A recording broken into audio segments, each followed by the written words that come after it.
mais uma questão para nós, ó, da querida banca Sesgran Rio. E o que ela vai falar? Número 2404021. O Banco Central do Brasil, lá em 31 de dezembro de 2024, publicou a seguinte nota. Considerando a evolução do processo de desinflação, os cenários avaliados, o balanço de risco e o amplo conjunto de informações disponíveis, o Copom decidiu reduzir a taxa básica de juros em 0,5 para 11,25. E entende que essa decisão ela é compatível com a estratégia de convergência da inflação para o redor da meta ao longo do horizonte relevante, que inclui o ano de 2024, em grau maior o de 2025. Sem prejuízo do seu objetivo fundamental de assegurar a estabilidade de preços, essa decisão também implica suavização das flutuações do nível de atividade econômica e fomento do pleno emprego. Que legal! Olha a função que o Banco Central, por meio do Comitê de Política Monetária, que é o Copom, tem no nosso país e na nossa economia. Trouxe isso uma situação lá do início de 2024, com reflexo em 2024, em 2025, que é o horizonte relevante, ou seja, o que de fato impacta ali para frente com essa decisão. Manter a inflação sob controle, próxima à meta, é o principal objetivo da política monetária, sob responsabilidade do Banco Central do Brasil. Legal. Então, manter a inflação sob controle, outra coisa que é, no caso, a inflação sob controle é a estabilidade de preços.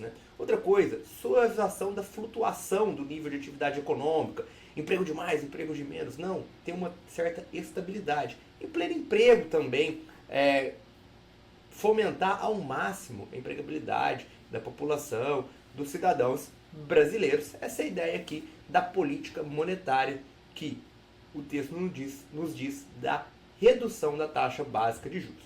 Show de bola! E aí olha o comando dessa questão. Com relação à política monetária, o Comitê de Política Monetária, o Copom, mencionado na nota acima. Então, o que ele vai fazer? Então, pessoal, o Copom ele é o seguinte, é o Comitê de Política...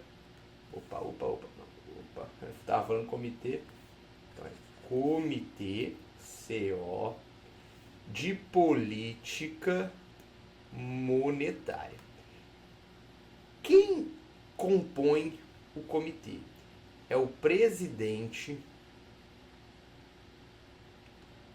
do Banco Central, mais 8 diretores do Banco Central.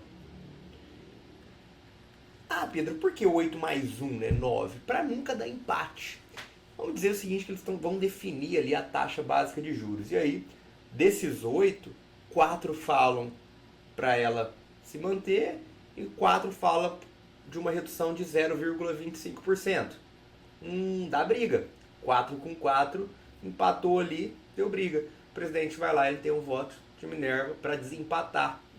Então, o presidente é um além, um número ímpar ali, chegar nos 9 integrantes, e faz com que não haja empate nesse tipo de decisão.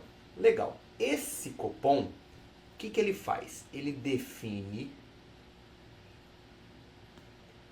a meta Selic, ou Selic meta, que é a meta de fato da taxa de curto prazo do Brasil, a Selic, taxa básica de juros. Interessante aqui é que a gente tem a Selic meta e a Selic over. Selic over, que é diferente da Selic meta, ela vai ser precificada a partir de oferta e demanda, que é o que de fato precificam os ativos no mundo todo. Show de bola. Então tá, a gente tem noção que o Copom ele é composto pelo presidente do Banco Central e por 8 diretores do Banco Central. Vão definir a taxa Selic meta. E isso é uma das formas de executar a política monetária. Essa reunião do Comitê de política monetária, ela é feita de 45 em 45 dias, ou seja, de um mês e meio a um mês e meio. Cada um mês e meio eles se reúnem. Vamos ver o que a questão fala? A questão fala o seguinte, as alternativas, desculpa. As alternativas vão dizer o seguinte. O comitê, mencionado acima, aquele textão que trouxe uma situação lá de 2024, do início de 2024, ele define a taxa básica de juros da economia, Selic. Opa! Faz sentido. E é composto pelo presidente do Banco Central. Opa! Faz sentido. Olha, essa aí tá indo tudo certinho. Pelo Ministério da Fazenda e pelo Ministro do Planejamento. O Ministro da Fazenda e Ministro do Planejamento, no nosso caso é ministra, né, mulher, no dia que eu gravo para vocês, não e são aqui componentes do Copom, tá? No caso do Copom, é o presidente do Banco Central e os 8 diretores. Essa composição que fala na letra E é a composição do Conselho Monetário Nacional, que, diferente do Banco Central, que é uma instituição supervisora, o Conselho é uma instituição normativa reguladora. Então aí não está correto. Letra D. Define em suas reuniões o quanto de moeda o governo pode emitir, de acordo com a meta de inflação. No caso da decisão, que é definir metas de Selic, de fato vai olhar para o quanto o governo ele dá de liquidez para a economia. A Selic vai ver a liquidez que o governo pode entregar para a economia. Mas não em relação à impressão de moeda. Tá? A política monetária ela é feita de acordo com a meta de inflação IPCA. Ela vai perseguir, fazer com que a inflação convirja para a meta, como diz o texto. Mas não é nessa forma de emissão de moeda. C. Define as metas para a inflação. Quem define as metas para a inflação é quem eu comentei lá na letra E para vocês, que é o Conselho Monetário Nacional. O nível de atividade, o emprego, isso aqui é muito difícil, tá, de definir nível de atividade de emprego.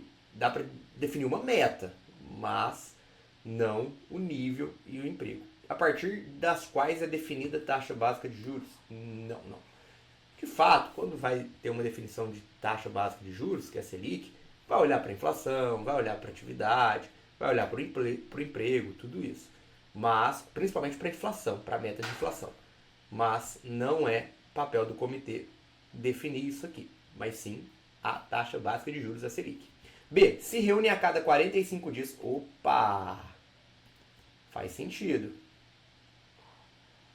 Para definir a meta para a taxa de inflação. Taxa de inflação, não. Taxa básica de juros? Sim. Taxa básica de juros, sim. Eles de fato definem a meta da taxa Selic, mas não do IPCA. IPCA, a meta do IPCA é definida por quem? Pelo Conselho Monetário Nacional. Se reúne 8 vezes ao ano? Sim, 45 e 45, né? Um mês e meio, 8 vezes 1,5 dá 12 meses, que é um ano. Para definir a meta da taxa básica de juros, perfeito, da economia, Selic, e é composto pelo presidente e pelos diretores, desses 8 diretores que eu comentei com vocês. Aqui, ó, presidente, diretores, 45 dias. Resposta correta para nós, letra A.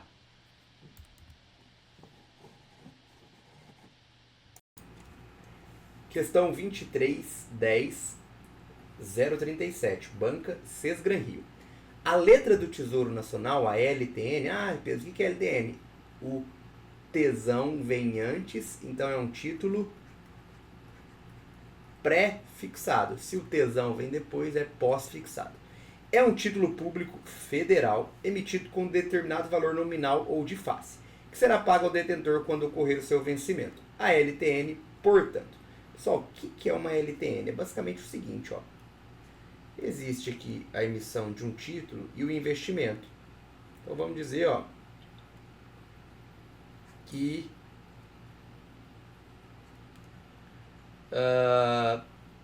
um título eu comprei por R$900. E aí no final, né, eu tenho um ganho de 1.000. Qual que é a minha rentabilidade? A diferença dos 900 para o 1.000 durante esse tempo. Então, eu ganho aqui vai ser um pouco mais de 10%, né? Vamos colocar aí 11% de ganho. Beleza, é um título pré-fixado. Quando eu compro pagando 900, eu já sei que no final é 1.000 e eu vou ter esse ganho, tá? Ó, vamos pegar até HP aqui para falar corretamente qualquer variação percentual de 900 para o 1.000 vai dar exatamente 11,11% de ganho. Então é isso. Desde o início eu já sei. Aí vai falar o seguinte: a LTN mantém a remuneração real de seu comprador se ocorrer uma inflação maior que a inflação esperada. Pessoal, isso aqui é uma função da NTNB, que é aquele título IPCA+. Ah, Pedro, o que é o IPCA+. O IPCA+, é um título que remunera por IPCA, que é a inflação oficial do Brasil, mais uma determinada taxa. Por exemplo, 5%, pode ser 7%. Quanto mais a economia está ferrada, mais vai remunerar. Porque os investidores vão ficar desconfiados e vão exigir um prêmio de risco maior. Então, mas não é isso aqui, né? Isso aqui é a NTNB. B. Figura comumente nos passivos dos bancos comerciais. Também não faz sentido isso não, né? Não é. Os bancos comerciais, eles podem ter passivos em atrelados a diferentes taxas, né? Não é a LTN aqui. Lembrando que o governo tem uma diversificação grande aí de emissão de LTN, de NTNB, mas ultimamente a Selic ganha prestígio exatamente por uma taxa alta e por ser um título de maior segurança. C. Aumenta de valor no mercado secundário de títulos se houver uma queda na taxa de juros da economia. Perfeito. Perfeito. Por quê, pessoal? Imagina só. Aqui, ó, esse cenário que eu desenhei para vocês, vamos dizer que a Selic, ela tá 10%. 10% a Selic. E aí o prefixado paga 11%. Se houver uma queda, ou seja, a Selic cai para 8,5%, então teve uma queda de Selic, o que pode ocorrer? Pode ocorrer que o pré-fixado para de pagar 11% e vai começar a pagar 9,5%.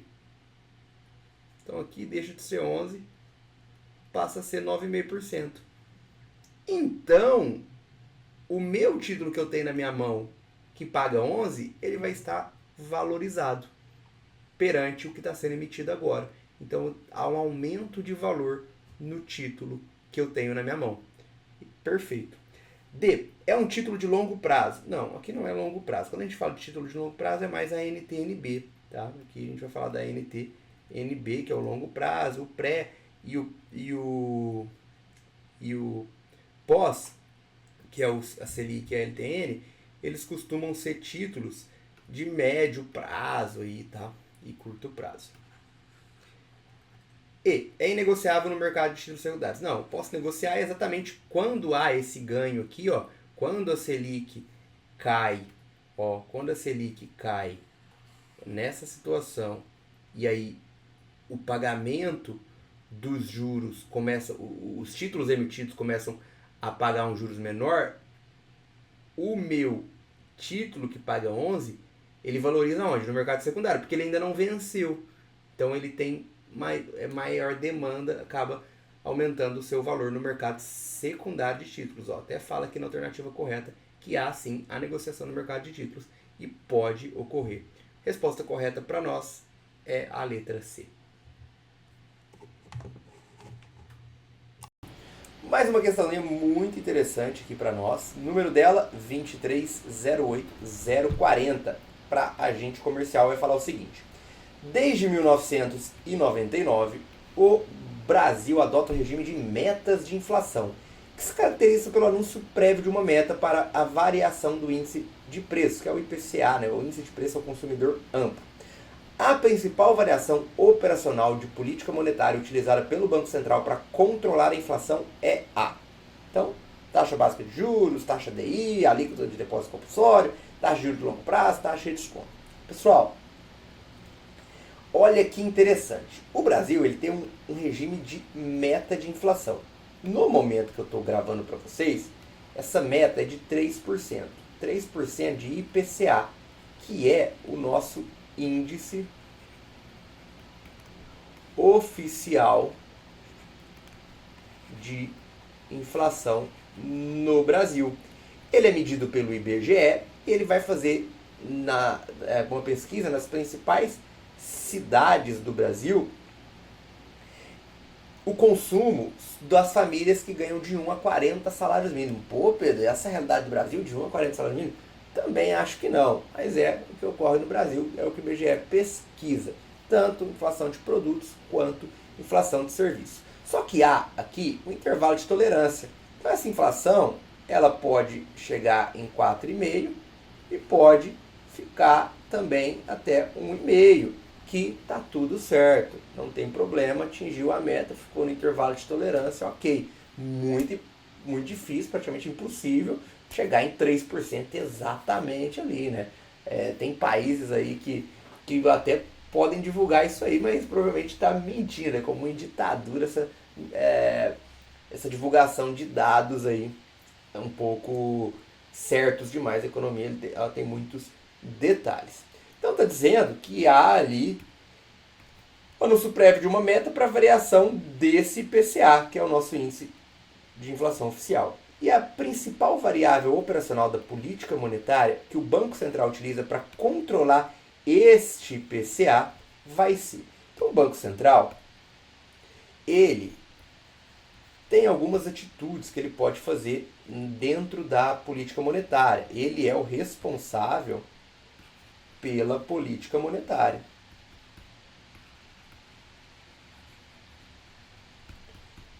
Uma delas é a taxa básica de juros, que no Brasil é a Selic. Outra dela é a taxa de redesconto, que é a taxa que empresta dinheiro aos bancos, né, para a gente falar de uma forma mais simplificada. Outra taxa é o depósito compulsório, que é o que o Banco Central cobra dos bancos de tudo aquilo que é depositado aí do banco, tudo que o banco pega no mercado de recursos. O Banco Central tem uma determinada taxa ali, um determinado percentual desse valor que o Banco Central pede para o banco deixar lá no Banco Central. E a gente também tem o open market, né, que é o que a gente chama ali de a compra e venda de títulos públicos. E é isso que vai também definir a Selic over. E aí, de 45 em 45 dias, há uma reunião do Copom, que são reuniões ordinárias, né, que sempre ocorrem de 45 em 45 dias, para definir esse carinha aqui, ó, a Selic meta. Esse é o principal veículo da política monetária para controle de inflação. Quanto maior a inflação, os juros tendem a subir para desincentivar o consumo, também para incentivar as aplicações de renda fixa e tudo mais. Tira o incentivo do crédito também, porque o crédito fica mais caro, e aí eu acabo diminuindo a demanda e abaixo a inflação. Ou quando eu tenho uma inflação controlada e eu quero incentivar a economia, eu abaixo essa taxa básica de juros aqui. Redesconto vai numa mesma linha. Se eu tenho uma taxa alta, eu tiro dinheiro da economia. Uma taxa baixa, eu tenho incentivo de mais dinheiro na economia. Compulsório, mesma coisa. Se eu aumento o depósito compulsório, tiro dinheiro, uma política contracionista. Se eu diminuo o depósito compulsório, expansionista. Open market, eu posso comprar e vender títulos públicos. Se eu tenho uma tendência de compra de títulos públicos, eu estou tirando título público, Banco Central, tirando título público do mercado. Se eu tenho uma política de venda de título público, eu estou tirando dinheiro do mercado e colocando título no mercado. Essa é a ideia. Mas a principal, sem dúvida nenhuma, é a taxa básica de juros, que é utilizada pelo Banco Central para controlar a inflação no Brasil, é a Selic. A taxa DI é aquela taxa de empréstimo entre bancos no mercado privado. Depósito compulsório é utilizado também, mas não é a principal. A questão pede a principal variável.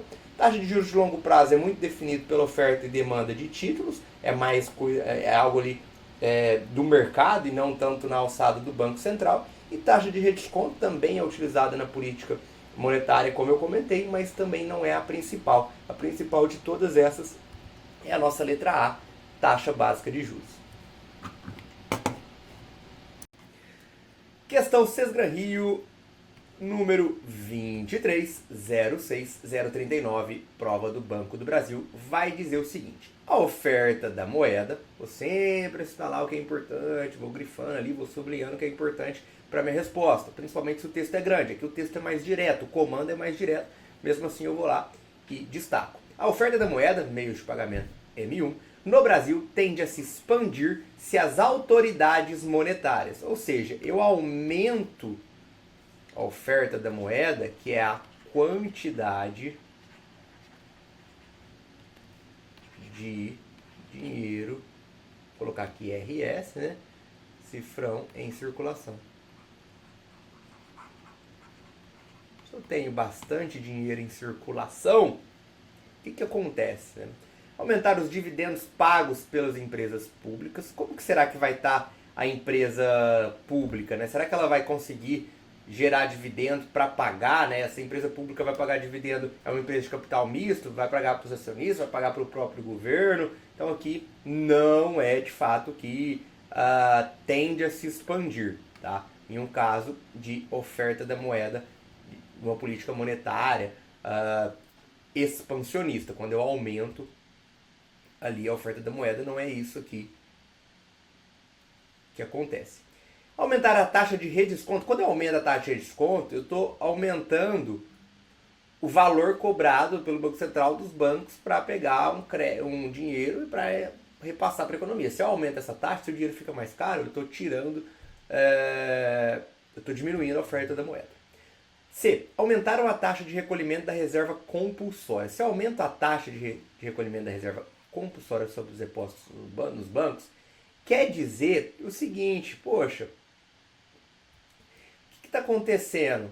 Eu estou aumentando o que entrou de recurso no banco, eu estou aumentando a taxa do percentual que o Banco Central vai pegar ali para ele. Ou seja, eu estou tirando dinheiro da economia, eu estou diminuindo a oferta monetária e eu quero aumentar essa oferta monetária.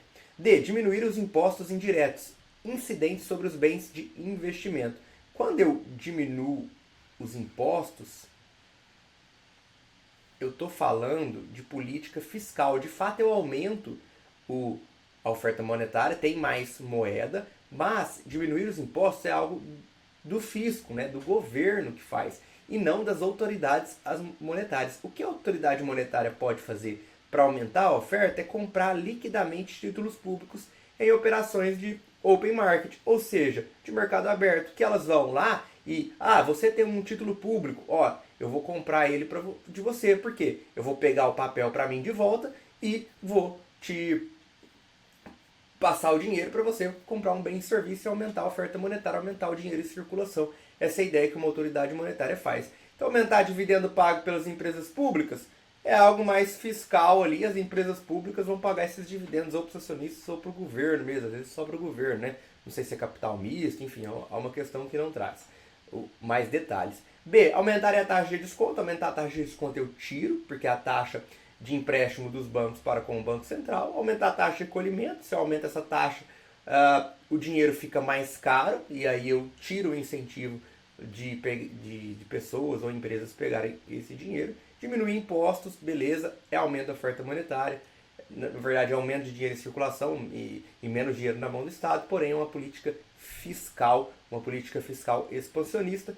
Mas aí, sim, vem de uma autoridade monetária, vem por parte do Banco Central, que é comprar título público, é pegar o título que está na rua, entre aspas, e entregar dinheiro, colocar dinheiro na rua. Isso expande a oferta monetária, aumenta a quantidade de moeda de reais em circulação e, de fato, tende a se expandir caso a autoridade monetária faça esse tipo de ação. Resposta correta para nós, letra E. Questãozinha Sesgran Rio 2307035 vai falar o seguinte para nós. É agente comercial do Banco do Brasil, Banca Sesgran Rio. As políticas de afrouxamento monetário, quantitative easing, vem norteando as políticas monetárias do Federal Reserve, né, que é o Banco Central dos Estados Unidos, e do Banco Central Europeu, o BCE. desde a crise financeira global de 2008, que é aquela crise do subprime, né, das hipotecas, dos financiamentos imobiliários. São consideradas políticas monetárias não convencionais, porque na prática elas acarretam o quê? Então, o que está dizendo aqui? Que existem políticas de afrouxamento monetário, são também chamadas de quantitative easing, que vem norteando as políticas monetárias do Federal Reserve, que é o Banco Central lá dos Estados Unidos, né? Que é o banco dos bancos dos Estados Unidos. E também do Banco Central Europeu. Né? Na Europa, né, tem a zona do euro, o Banco Central Europeu, que comanda os países que estão na zona do euro, e também está com esse tipo de política de afrouxamento monetário desde a crise financeira global de 2008.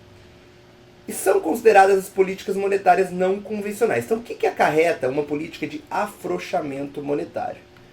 Quando eu falo de afrouxamento monetário, eu estou colocando mais liquidez na economia.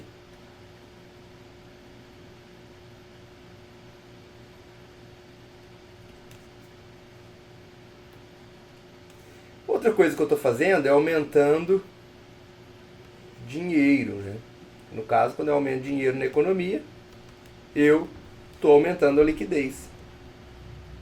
E eu tenho outros tipos de política que vai no contrário, né? Em que eu retiro dinheiro da economia, que eu chamo ali de política monetária contracionista. Isso aqui está mais ligado à política monetária expansionista. Eu tenho a contracionista.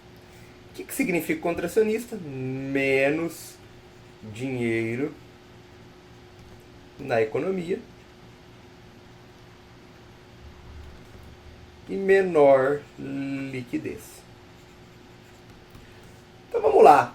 O que traz então uma política não convencional como essa de afrouxamento, que é uma política expansionista?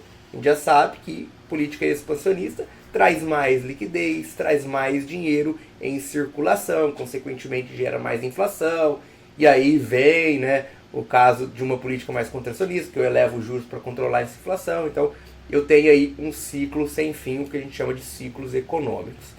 Mas, basicamente, essa de afrouxamento, de maior liquidez na economia e mais dinheiro em circulação, vai nos trazer aumento da taxa de redesconto? Não, vai ter diminuição da taxa de redesconto. Taxa de redesconto é basicamente o valor que um banco central cobra de juro para emprestar dinheiro para um banco comercial e tudo mais. Então ele vai diminuir essa taxa, vai deixar o dinheiro mais barato, já que ele quer um afrouxamento monetário, já que ele quer mais dinheiro em circulação. Elevação dos percentuais de depósitos compulsórios. Vai ser a diminuição disso aqui, porque ele vai na mesma linha da taxa de redesconto. Quando eu aumento o redesconto, aumento compulsório, eu estou tirando dinheiro da economia. Compulsório é o seguinte: um banco comercial recebeu depósito de tanto. Qual maior o percentual que ele tem de depósito compulsório, mais ele tem que passar para o Banco Central desse valor que ele recebeu. Ele não vai poder trabalhar com esse valor que ele recebeu, que houve ali o depósito. Então, se eu tenho um maior depósito compulsório, vamos pegar uma base 100, o banco recebeu uma base 100. Se eu tenho 30% de depósito compulsório, eu tenho menos dinheiro do que se eu tiver 15% de depósito compulsório. Então, elevar isso, eu tiro dinheiro da economia. A ideia do afrouxamento monetário é colocar dinheiro na economia. Letra C, aumento da taxa de juros básica de curto prazo. Isso também me tira dinheiro da economia, porque a renda fixa fica atrativa, o crédito fica mais caro, então eu tenho menos dinheiro da economia, é uma política mais contracionista. D, expansão primária da moeda. Faz sentido, porque é mais dinheiro na economia e eu estou expandindo ao que a gente chama de oferta monetária. Faz total sentido essas políticas de afrouxamento monetário, na prática, trazerem expansão primária da moeda, aumentar a oferta monetária, consequentemente, já que bens e serviços não são ilimitados, como a moeda pode ser, acaba gerando inflação, que é algo que a gente vê tanto na Europa, nos Estados Unidos e também no Brasil, no mundo todo, após um afrouxamento monetário muito grande, não só desde a crise financeira global, como o texto aqui traz, mas o que também teve ali na pandemia, que também trouxe uma crise aí, não só econômica, mas humanitária pro mundo todo. E a letra E vai falar fuga do dólar como moeda reserva internacional. Por mais que haja um afrouxamento monetário, talvez as pessoas tenham aí um receio perante o futuro dos Estados Unidos, ainda não é algo que traz fuga do dólar como moeda reserva internacional. Ela ainda é uma moeda, apesar de ter várias desconfianças, ainda é a moeda como reserva internacional, a moeda que é utilizada para os comércios e para a relação comercial entre os países que negociam bens e serviços. Então, o que traz de fato o afrouxamento monetário, as políticas quantitative easing, que são as políticas monetárias não convencionais, na prática, elas vão trazer expansão primária da moeda. Por quê? Porque eu aumento a liquidez na economia e eu aumento o dinheiro em circulação. Isso a gente chama de política expansionista, que é o contrário da política contracionista, que no caso a B e a C nos trouxeram resposta correta para nós, letra D.